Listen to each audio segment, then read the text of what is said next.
Okay, we are in the home stretch for the diamond hem trousers with the elastic treatment at the waist. So what you want to do at this point, you've tried on your trousers, set up the fit exactly how you want it, and now what you want to do is sew up that center front seam that you left open. Maybe you safety pinned it just for the try on. If you're going to do the elastic, go ahead and sew that up. If you're going to do the invisible zipper, then you'll want to leave that open because the zipper is going to go there, and there's a different video for the zipper. But this video is going to cover the elastic, so go ahead and sew that up. Then just quickly as an overview of what we're going to do, we're going to sew on the waistband facing. I'm going to show you how to put that on. Here it is on already. Then I'm going to show you how to understitch it, how to do the elastic channel, the hidden elastic channel, and how to put the elastic in. And then finally, how the facing tucks inside the pant like so that it makes for a nice smooth appearance on the inside of the pant, and you get hidden elastic that will keep your pant exactly where you want it, and it will make a nice finish for the outside. And now let's go over to the sewing machine and I'll show you step by step how to do it. In this video, I left the center front open just for the purposes of doing the demonstration, but again, you'll want to sew that up at this point before you go on to the next step. Okay, here are our facings cut out and ready to sew. I've marked the notches with some white chalk here. You'll notice it in the center in the back, there's this little peak that goes up, and that also matches the same feature on the pant itself. It's pretty subtle, but it's a nice little extra thing to have there to make sure that you're getting coverage in the back where you probably want it. So we're just going to sew these pieces together now. There's a 5/8 of an inch seam allowance, so line up that seam allowance on both sides of the facing, and you will get a nice alignment here. I'll show you what I'm talking about.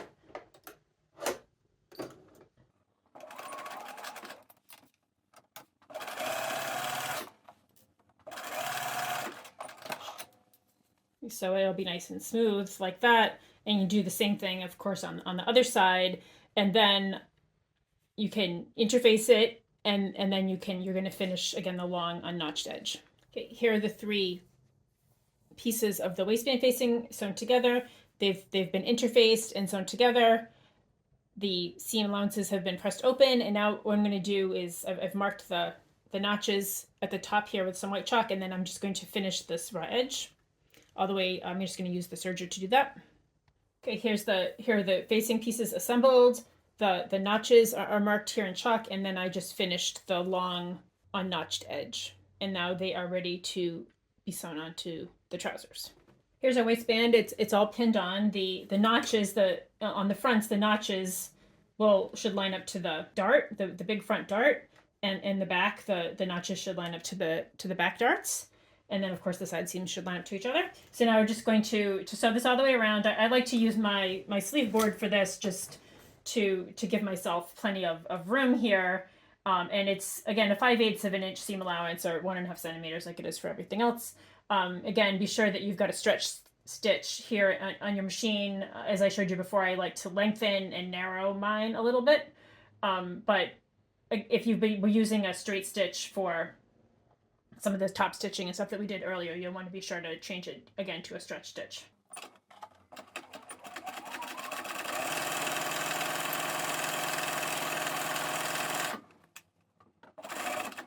Here's my handy post-it notes again to put behind the presser foot if necessary a few times just to get over the bulky bits, the little bulky parts of the front dart.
Okay, so here we have the waistband facing is sewn on, and now what you need to do is give it a good press so that it's going to be ready for the next step.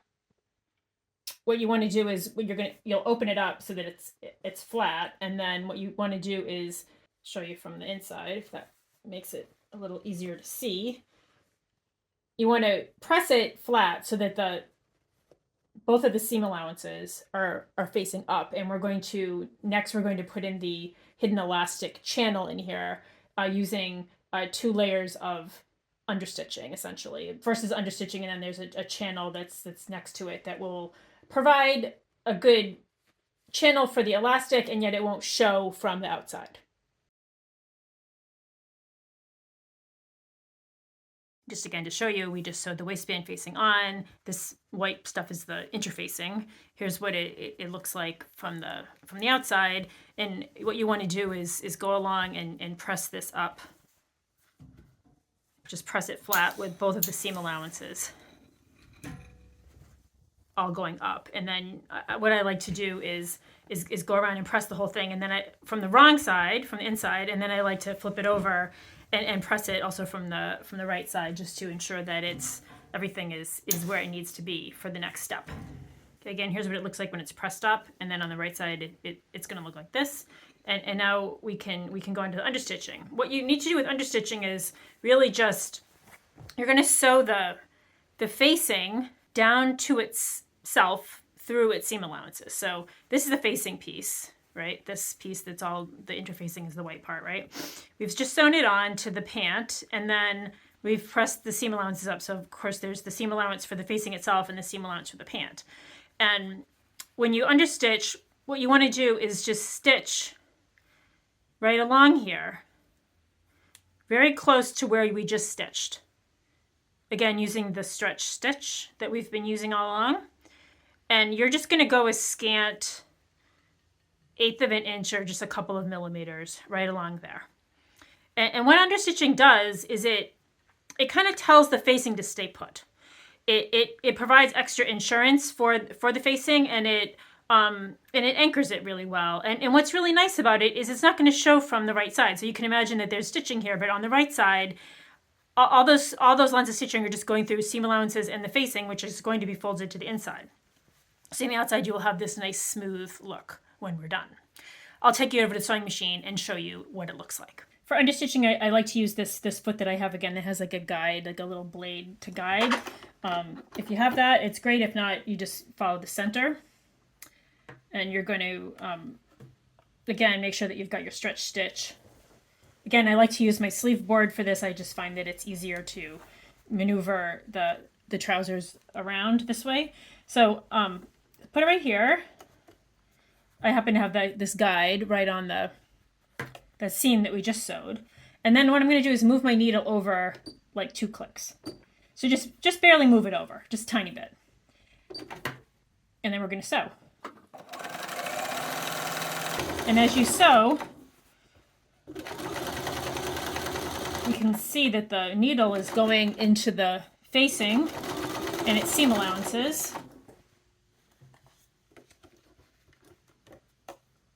This is a little bulky right here, so take a second right where the pocket and the dart for the pocket is. Okay, like that. And then what I like to do is just gently, as you go along, just gently spread the waistband facing seam apart. Don't pull it. You don't want it, because this is a stretch fabric, you don't want it stretching out of shape, but just give it a little encouragement to lie flat as you go along. Here's another little bump. Okay, so I'm going to just go around and do that understitching, all the understitching, and then I'll show you what it looks like. Okay, here's the understitching. You can see this line of stitching that runs right along here, just very close to where we just put the facing on. And then this is what it looks like from the wrong side. Again, here's the facing, the interface part, the wrong side of the facing, and then the 2 seam allowances and that little stitch that goes there. So that's the first part. And then the second thing that we want to do to make our hidden elastic channel is to sew a whole nother channel that's very exactly the same way, so that there's something for the elastic to hide in without it showing on the right side. So at this point, what I like to do is I like to sew from the right side at this point, just to be sure that I'm capturing the seam, the channel where it needs to be. What I like to do is put my presser foot down where I just at the edge of the understitching that I just did, and then I like to move the needle over a good amount so that it's just gonna run along the very edge of the seam allowances. And within that little space there is 3/8 of an inch, which is the perfect amount of space for our elastic. So I will show you how that's going to come together now.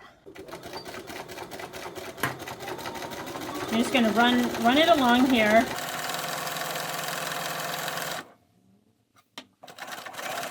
A little bit of bulkiness.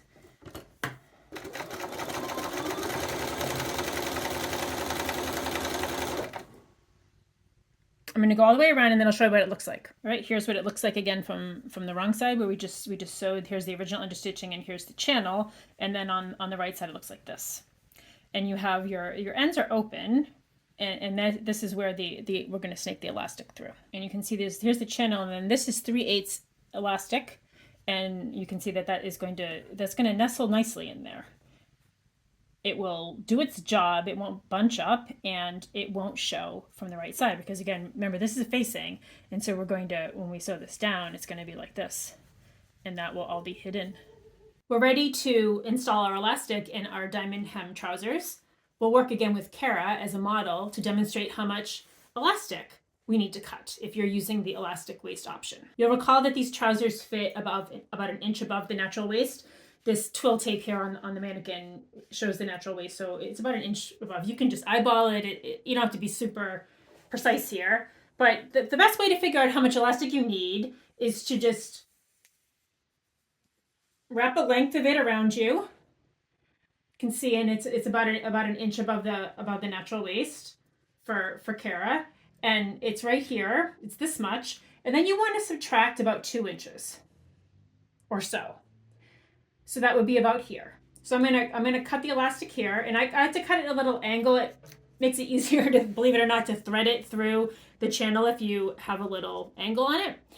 And give that a try. And what you'll do is you'll thread it through, and then you'll sew the ends together with a zigzag, just maybe like a centimeter or 3/8 of an inch or so. If you're not sure how much elastic to use, you can always pin it, try them on, and see how they feel. And then from there you can decide you want a little less or more. It's always really easy to make a change to the elastic. So if in doubt, cut it a little longer. You can always make it shorter, right? So let me show you what that looks like, how to feed this elastic into the channel. Again, here's the channel we just sewed in the understitching. This is what it looks like this is the facing, this bit here, and what it looks like from the right side and what it looks like on the wrong side. And then there's all kinds of doohickeys you can use to thread elastic. I really find that just using a sturdy safety pin works really well. Just stick it in like so, and then inch it along through the casing, and it will go. Sometimes it takes a second to get it going, and then once it gets going, it'll go pretty well. And maybe sometimes it takes a little while, so put on a podcast that you enjoy, like the So Organized Style podcast, for example.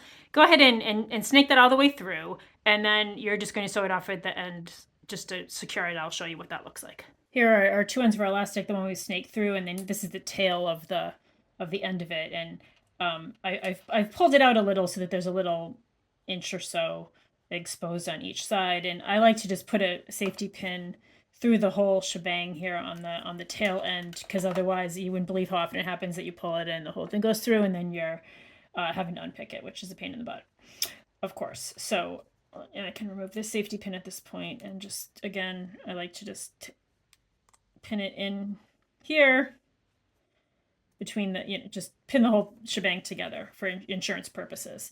And then you've got your 2 ends, and you can just overlap them like so, and just do a quick little zigzag on here to just secure those two things together.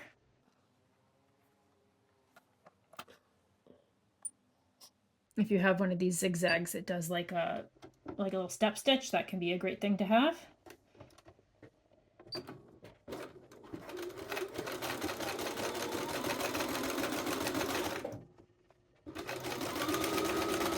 Of course, you'll want your stitches to stretch along with your elastic, like so, and things will stay put.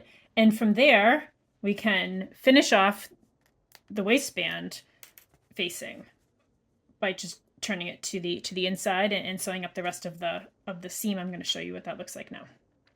You can start by pinning. You've got your waistband facing here. You're going to turn it to the inside.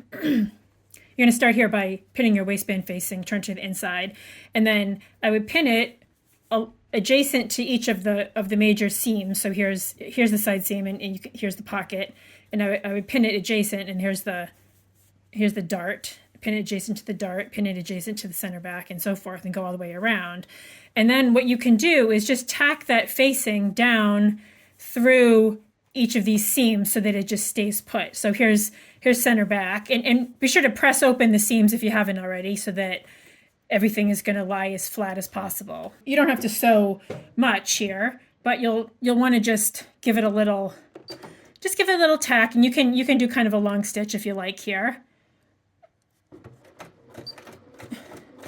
And I just like to just do a couple stitches that go down most of the length of the facing and knot it off.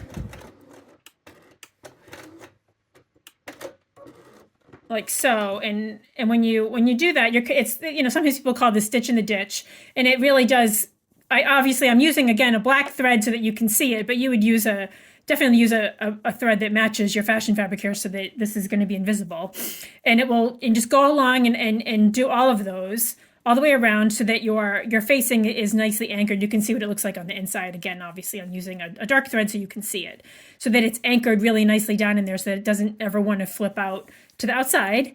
And then you are done. I will show you what the final trouser looks like. And here's a quick look again of what it would look like if you used a matching thread, which is what I did here. This was the one I sewed with the dark thread for the demonstration, but if you use a matching thread, you can see that stitching in the ditch here to just tack the facing down is pretty invisible. And it'll continue to stretch like it should, but it will keep that facing where it needs to be.